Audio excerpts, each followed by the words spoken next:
All right, sports fans, how's everybody out there doing? William Martin coming at you one more time here on YouTube with another edition of the 300 Pounds of Sports Knowledge Podcast. Now, over the last 2 years, each game between the Tampa Bay Buccaneers and the Atlanta Falcons seems like it's going to come down to the final play. And yesterday's season opener between these two NFC North rivals, NFC South rivals, excuse me, was no different. The Bucs won the NFC South last year in spite of the fact that they were swept in the regular season by Atlanta. And of course, Tampa Bay wanted to change that. Another nail biter yesterday in the ATL.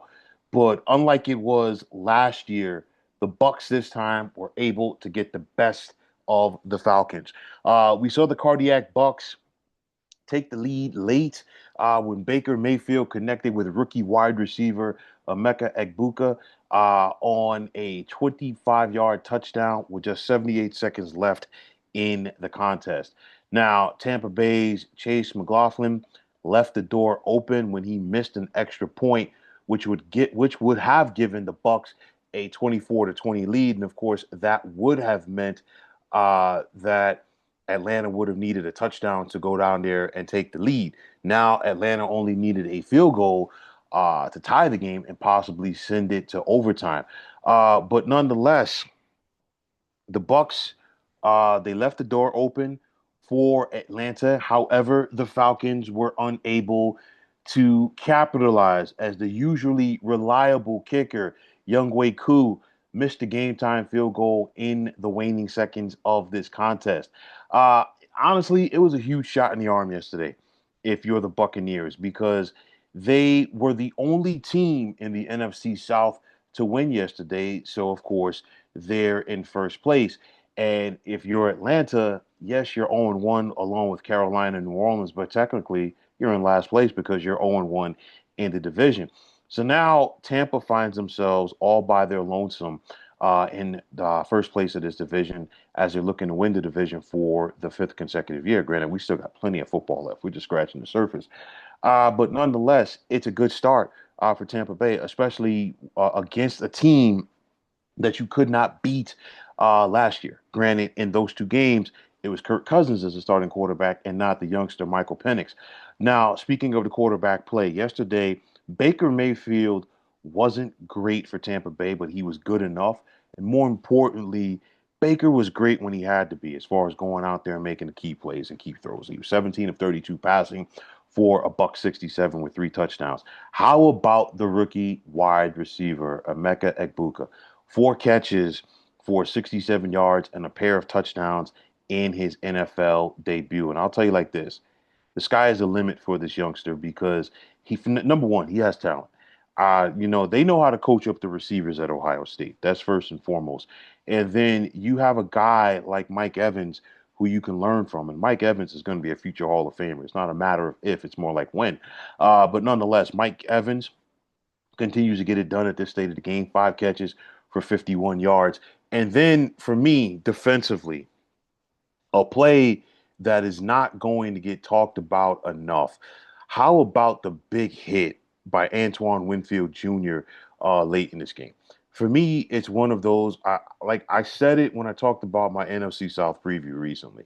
I said Antoine Winfield Jr. is a guy that if he played in a bigger market, a lot of people would be talking about him. Football fans know who Antoine Winfield Jr. is.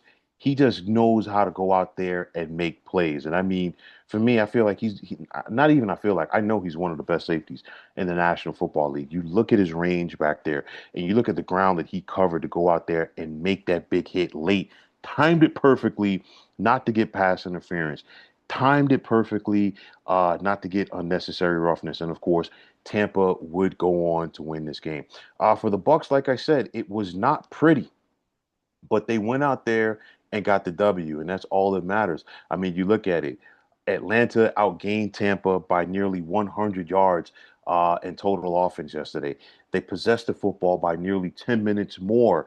The Falcons did than the Bucs yesterday. But the bottom line is the Bucs just went out there and made the plays when they had to. And you know what? That's when you know a team knows how to get it done in those key situations. And I'll tell you like this, the Bucs winning this division the last 4 years in a row is not, hyperbole. And I know that, in the last 4 years, the NFC South has basically been a one bid division in the NFL, but none. So you have to win your division in order to, when I say one bid division to get to the postseason. But nonetheless, the Tampa Bay Bucks consistently know how to go out there and get things done. Atlanta, they only had 69 yards on the ground today. That's not really, or yesterday, that's really not going to get it done. Michael Penix was solid, 27 of 42 for 298 with a touchdown and no picks. But I think, you know what?